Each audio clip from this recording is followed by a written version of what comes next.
Good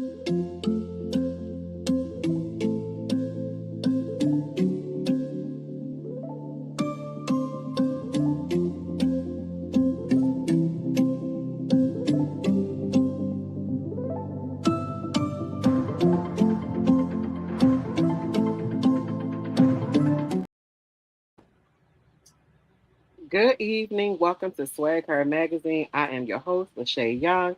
And tonight, I know y'all gonna get tired of me saying this. I'm gonna find a new word. I promise y'all. I have a very special guest. But like I said last week, the people that come on here that's on the in between are special to me. So that's why they special. Um, but I have Miss Latoy Williams. When I tell you, I admire this lady. I watch her in the community. She is always her hands is always to the work. Okay. I'm going to let her further introduce herself because I don't think I could do her no justice. I promise you, she wears so many coats, so many hats. Go ahead and introduce yourself to the people. I actually like coats. I wear a lot of coats. I kind of like that. I don't want to mess my hair up.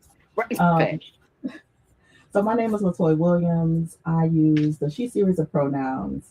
Professionally, I am Deputy Director of Volunteer Leadership for the Human Rights Campaign. I've been in that role with HRC for 4 years, but I started off as a volunteer since 2016.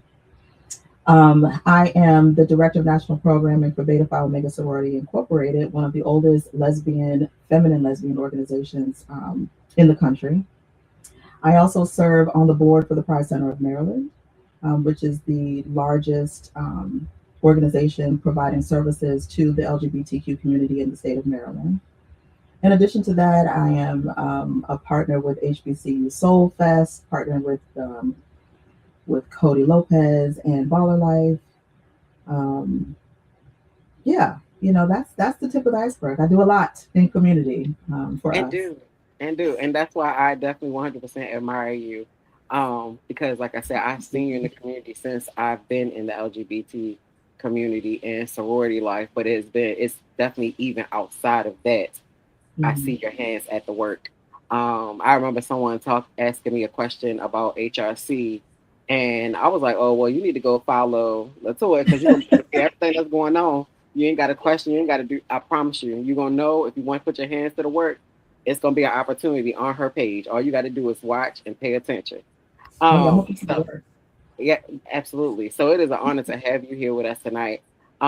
Tonight's topic is a topic I feel like a lot of people don't talk about, and it's stemming from, of course, the Pride Month, and it just seems to go over into July, and I'm gonna let it run until ain't nothing else to talk about, and then we'll find something else. Um, but tonight's topic, we are going to break into. Let me go to it. Hold on, because I got my questions. I'm ready. The relationship we never got to have. Mm. Now, my first question to you: when you hear that, what comes to mind first? Oh my goodness. So, full transparency, the relationship that I feel like I've never got to have was this dynamic relationship with my mom. And I feel like for a lot of us, as much as we try to move in a space to garner that relationship, there are a lot of us who have not had it. Yeah. And because of that relationship, it has dictated all of my relationships with women going forward. I also think about some of us have not been able to have a relationship like our childhood relationships or be able to really be a kid. Some of us have been forced to grow up really early, whether that's been, the big sister and the manager of the family, or losing our parents young. So we have to assume a space of taking care of siblings or taking care of ourselves. Um, those are the relationships that stand out to me the most. And I think that those relationships, because they are started or are formulated in our youth, dictate how we move in life going forward. And if we're not careful and have not really taken the time to unpack those things, then it tends to cause major problems or major issues in how we connect with other people and how we're able to move forward with healthy relationships. I like that. I like that. Now, my next question is, my dad, I think keep jumping. Um, hold on. I'm sorry. When you get on early and it still mess up. My next question was, how much of your younger self was survival instead of authenticity? Oh, probably all of my younger self. Um, I don't think that being authentic for me wasn't really a thing until I got old enough to really understand what authenticity really meant. And some of that was just maturity, right? Like we spend a lot of time trying to figure out who we are. Yeah. I came out later in life. Mhm. So I want to say maybe the first 35 years of living, I was a straight mom, 3 kids, driving a minivan, going to church on a regular basis, thinking that I was going to live this particular life. And then I came out and now I'm a lesbian. Well, I think I'm a lesbian. Am I bisexual? Like, just really trying to figure out who I am and how I show up. Once, and I'm still discovering things. Let's be clear. I'm in my 50s and there's still a lot of things about myself that I'm discovering. I'm still becoming, right? But Yeah. I'm coming in a place where I can be authentic to say, yes, I know, and yes, I don't know. Yeah. That's authentic. You Yeah. know, I have fully defined my sexuality and my gender. I have fully defined how I show up in this world and how I present in this world as a feminine, lesbian, powerful, dynamic truth teller. Hmm. Now I can be authentic in those spaces and still discover and become the person that God ultimately wants me to be. And when it comes to, I came out, of course, later in life as well, and I have 6 kids. Okay, well, I had five, but six now, and it was definitely probably one of the hardest things I ever had to do, and that's giving. I mean, that's even if you weigh it against giving natural birth to all those children, still being able to be good with me, even if nobody else is okay with me being me, was Mm-hmm. one of the hardest journeys, or even, I mean, it was ridiculous. And I went through the whole, well, you're supposed to be married to a guy and you're supposed to have the kids. And I'm telling you, every relationship I got into, I was married twice before Joy. And them things ain't work. Them things did not work. It was me. It wasn't even them. It was me. But it was Mm-hmm. more so because I felt like it was what I was supposed to do. And that's what the world looks like, that's what church looks like, and that's what you're just supposed to do. Anybody tell you go out here and get no woman, anybody tell you out here and love the same sex at all whatsoever, and it's forbidden. How dare Yeah. you? When was that a hard journey to decide that you wanted to live in what your truth is, even with having to process all the thoughts of, am I bi, am I lesbian, what the feelings that come with it, the loneliness that come with it? Yeah. It was extremely hard, extremely difficult. I think the first thing for me was I wanted to make sure that my mother and my children Yeah, were okay and understood. Once I got past that, it was my brothers. I needed to have a conversation with them and make sure that they understood and that they were okay, that we could figure out a way to, process that thing.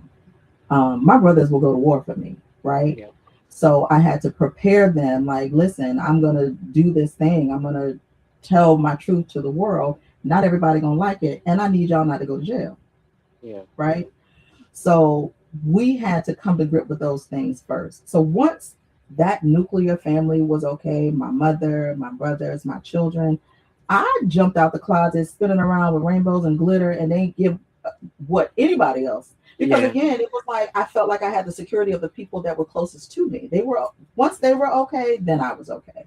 yeah, Um, Now that doesn't mean the internal struggle ever ended yeah, because now I'm in this relationship and I'm dealing with things that I've never had to deal with in a heterosexual or heteronormative life. yeah, I'm walking down the street and people are looking at me funny.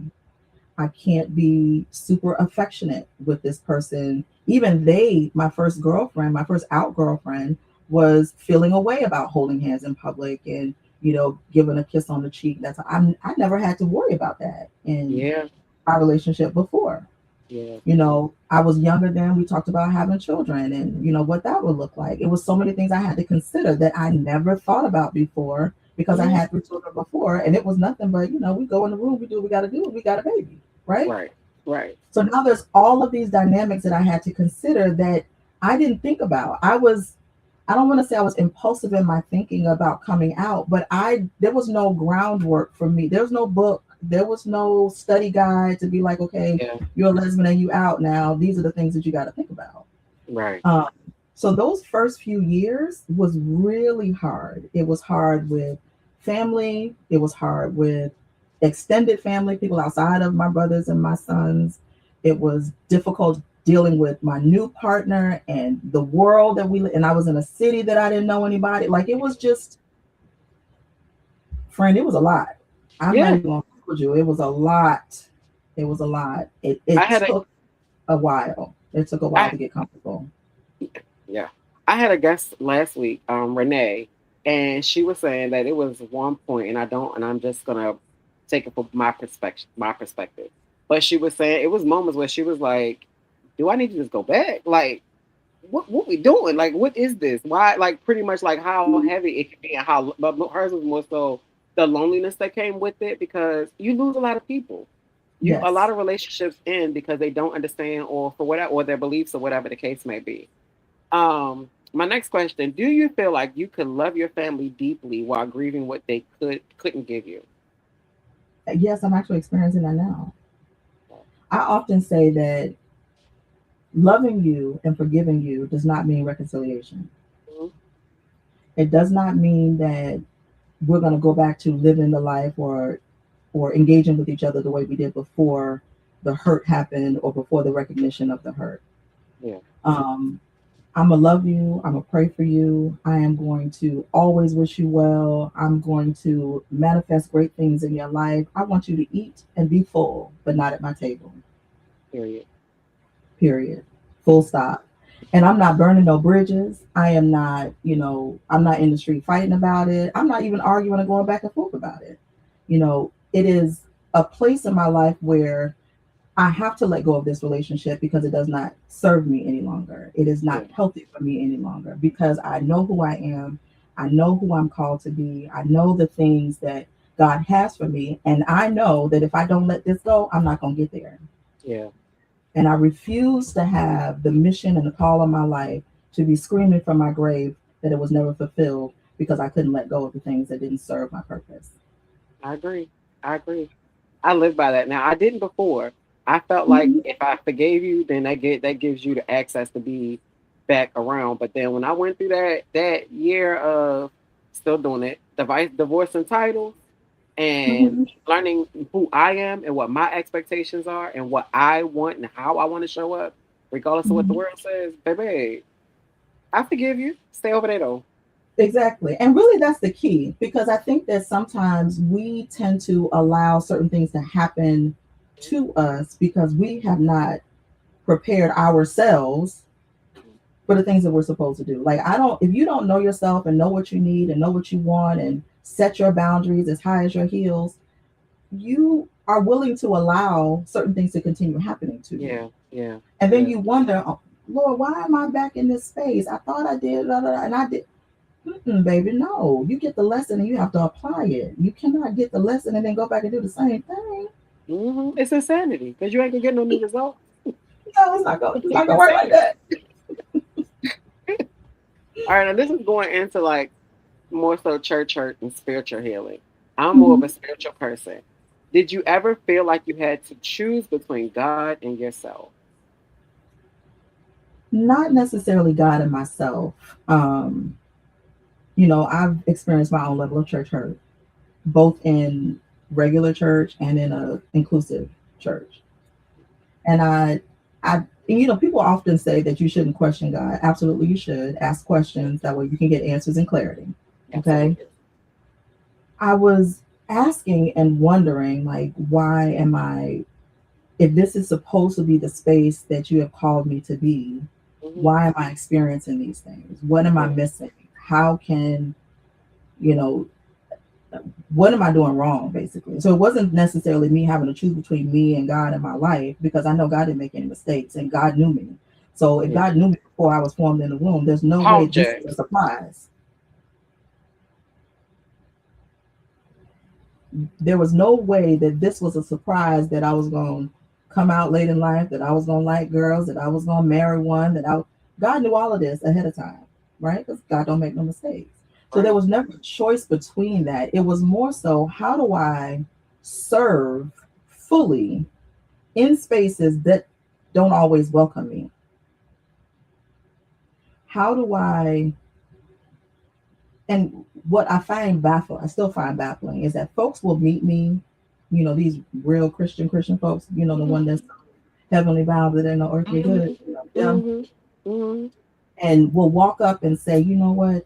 I don't know what it is, but the Spirit of the Lord is all over you. I can just see there's a calling on your life. And then as soon as I introduce them to my spouse, they're like, well, Uh-huh. wait. Well, did the anointing fade? Did the call go away because of? No, it didn't. And that's the truth. It No. has not. It Right. has not. So it's never a choice between me and God because God knows me. Yeah. It's a choice between, or at least a trying to understand, how do I fully serve? Mhm. How do I show up for the people who don't see me and don't understand me and cannot love me because of their own bias? Yeah. Yeah. I That's like the that. choice. That's the contemplation. And now I pray for them and keep it moving, child. I'm not arguing with nobody. That's no more. It's too hot outside. Exactly. We got other things to do. We're not Now, doing was none of it that. too much? We need to carry air conditioners on our shoulders at this point. So no, we ain't got time Friend. for drama. Okay. Was there any relationships that you spend years trying to earn instead of simply receiving? Ooh. Oh, yes. Um, I mentioned this earlier that the relationship with my mother I have struggled with over the years. And, as a young person, when you want the attention of someone and you're not fully able to articulate the things that you're feeling, you tend to act out, right? Yeah, yeah. So I'm not saying that I was a bad child. I'm not saying You just that. was trying to get a little attention. That's I it. was trying to get the people's attention, right? Yeah, And then, fast forward, you're a little bit older and you're able to express how you're feeling. And even in those moments, still not being able to, at least in your mind, get the type of relationship that you want.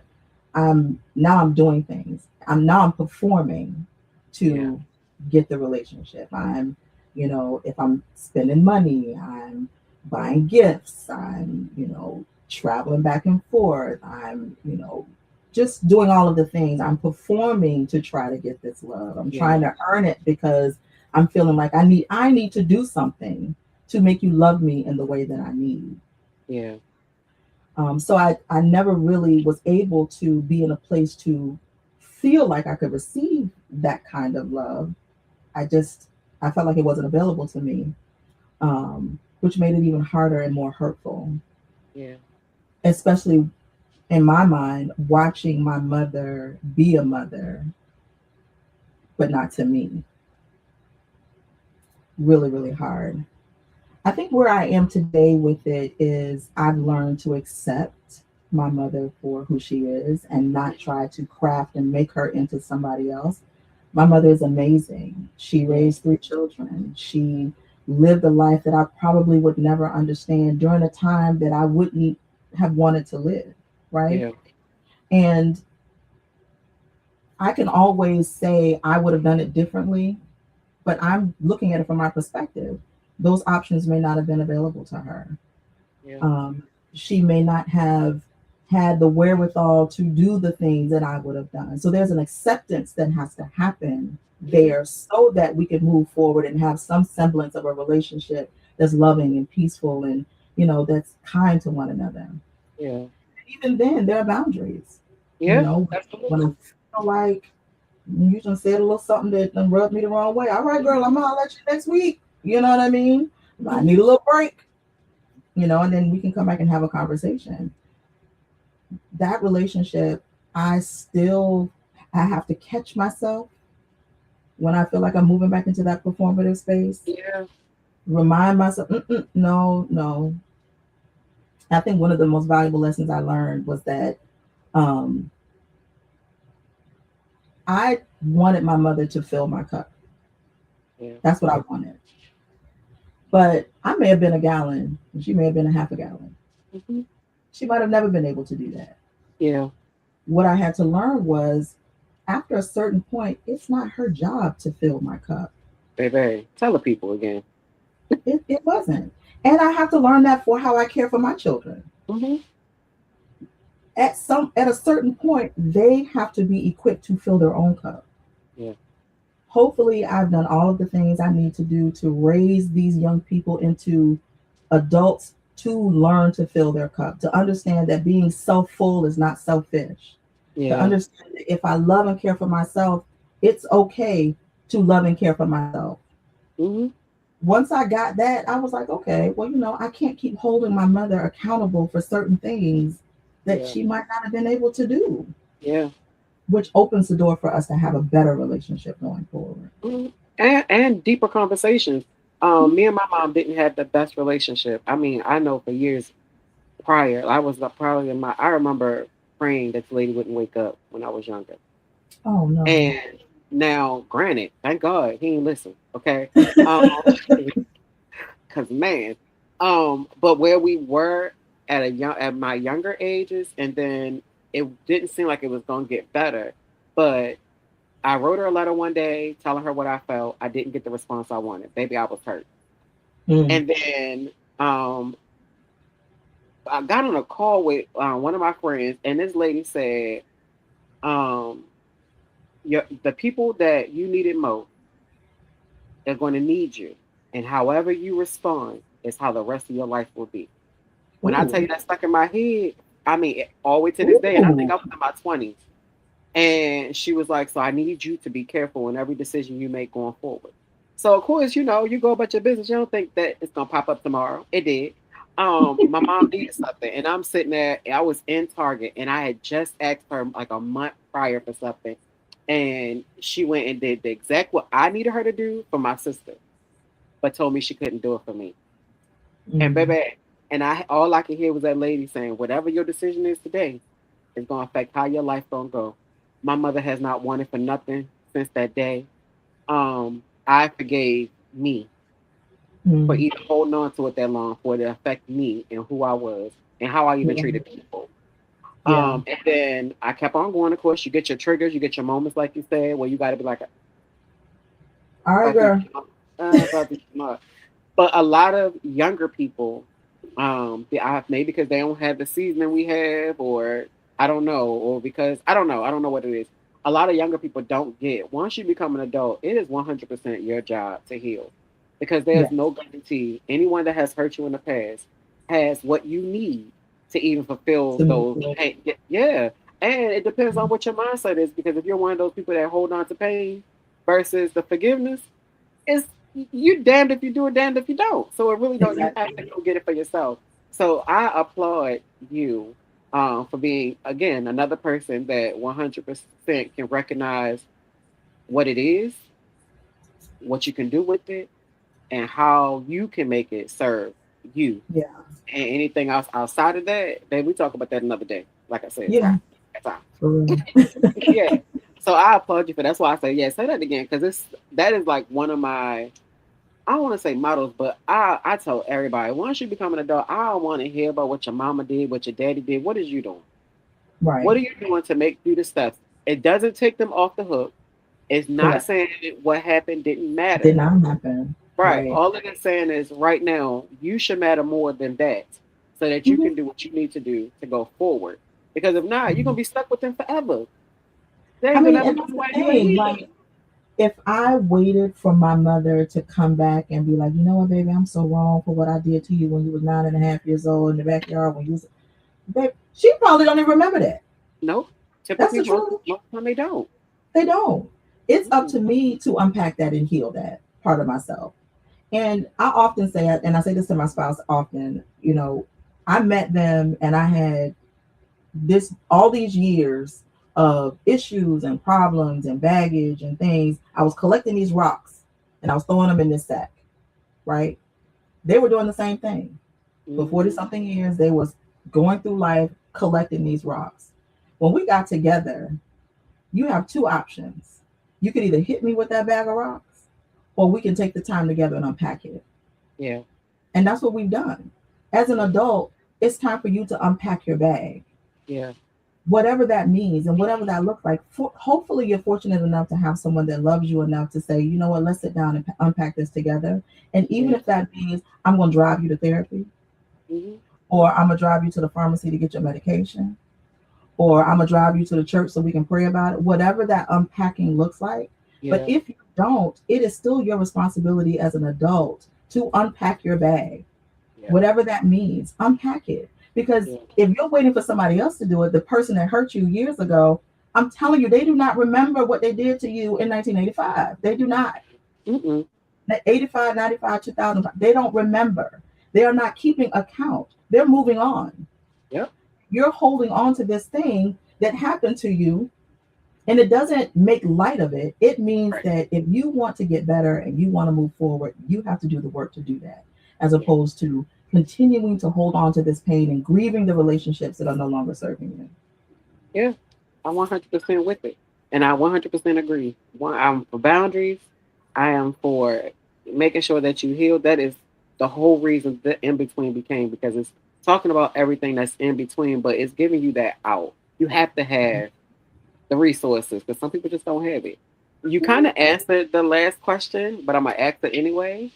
Have you ever learned that closure doesn't always require another person? You pretty much kind of said it, but is there Yeah. anything you want to add to that? Um, Not really. I think, and I let me say this. People have put a lot of weight on closure. Mm-hmm. People put a lot of, I need to go back and have a conversation with this person so I experience. Don't call me. It's Yeah, closed. It's closed. I love it. And I'm not gonna call you. It's closed. That's a It, T-shirt. You it, need to make a T-shirt. I mean, for real. I just, write it down, put it in a journal, voice record it, what you want to say. Girl, close that thing to yourself. Yeah. Okay? Because I promise you, 9 times out of 10, you're not gonna get the response that you want. Mm-hmm. Again, they're not gonna remember. Oh, Mm-hmm. well, I know I offended you. Oh, that's not what my intentions are. Intentions don't mean anything because intentions do not negate impact. Yeah. Close that thing on your own. Unpack your bag because I promise you, especially if anybody out there in the world of Facebook, Instagram, or whatever, don't come for closure with me. It's closed. The Yeah. door's closed. Yeah. We good. I don't I want to love it. rehash it. I don't want to relive it. I don't want to revisit that pain or that trauma. We good. Yeah. Now I want you to tell the people, what did choosing peace look like for you? Because you can definitely tell that you are in a peaceful place. I mean, you will have to be even be able to function as much as you do. You would not be able to fully function in the capacity that I see you do, and I'm sure so many others, if you Yeah. didn't have your own peace.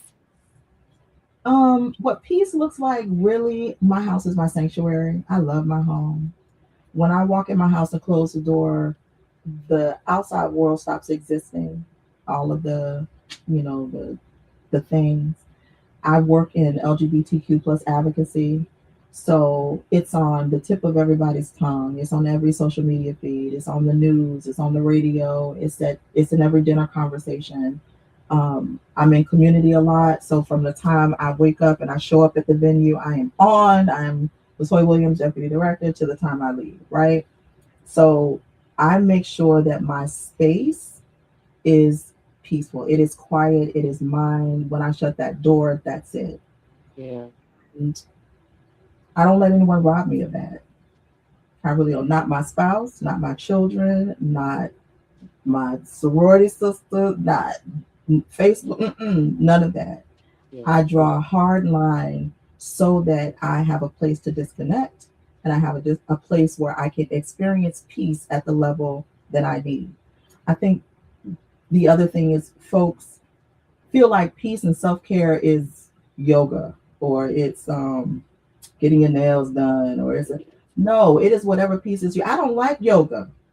I don't like that. I don't want to work out. I don't want to run. The Bible says that the wicked run when no one is chasing. I don't believe in none of that. right. You know, you have to define peace for yourself and then Yeah, stand on it.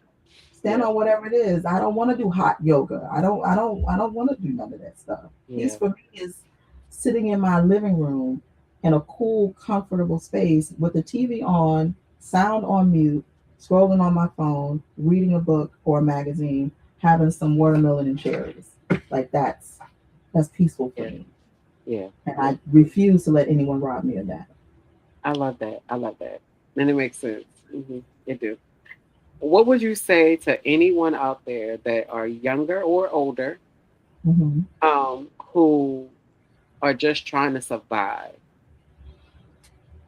Mm.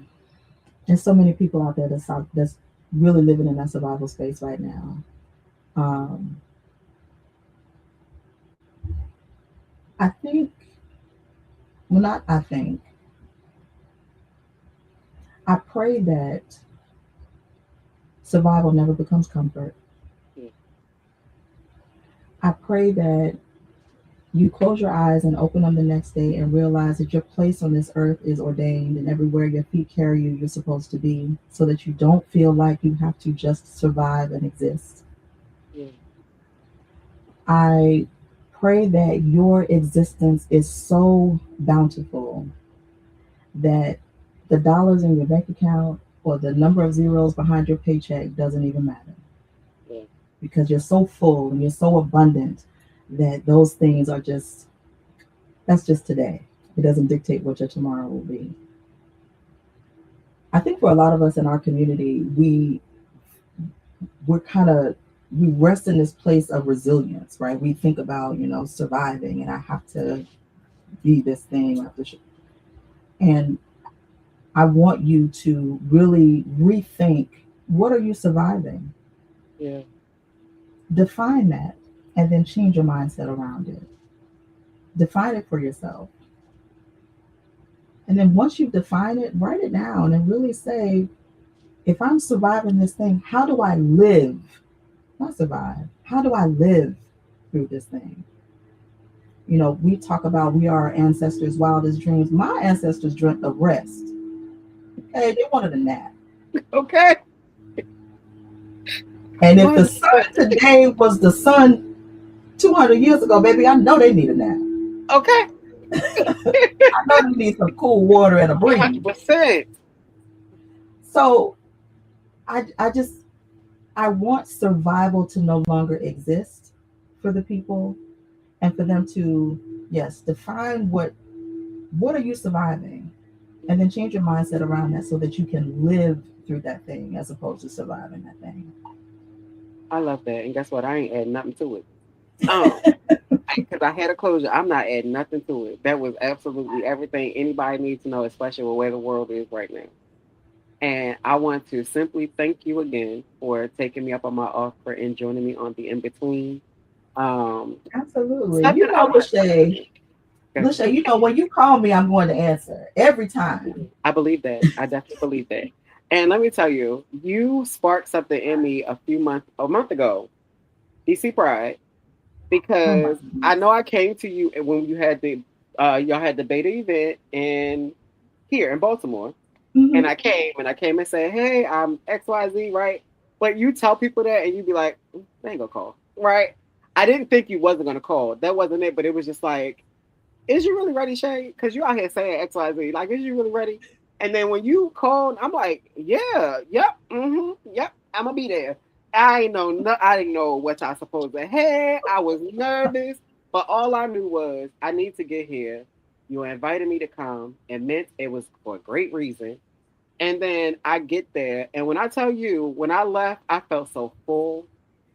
um Oh. the love in the room, the laughter, the experience, um it literally, even though I had did a red carpet prior, it wasn't the way it didn't go how I wanted to go. This was great. And Oh. I want to thank you because you 100% gave ignited the fire that was like, and now I'm like, I added it to my stuff. What you want me to do?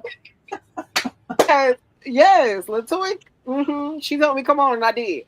So I Oh. want to seriously, personally thank you because I don't take it lightly for people that believe in me, whether it's a little or a lot. If Oh. you give me an opportunity and I'm able to be there, I don't take it lightly. I absolutely want to thank you again for that opportunity, and I want to thank you again for taking this opportunity to come on and share and be vulnerable, And yeah, I'm not adding nothing to what you said. So y'all, good night.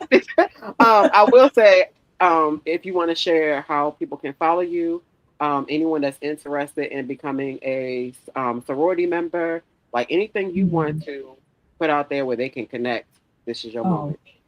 oh, thank you. And also, you showed up and you did an amazing job. So much Thank so that we will be partnering on Love Lust and Labels July and August. So y'all look out for that.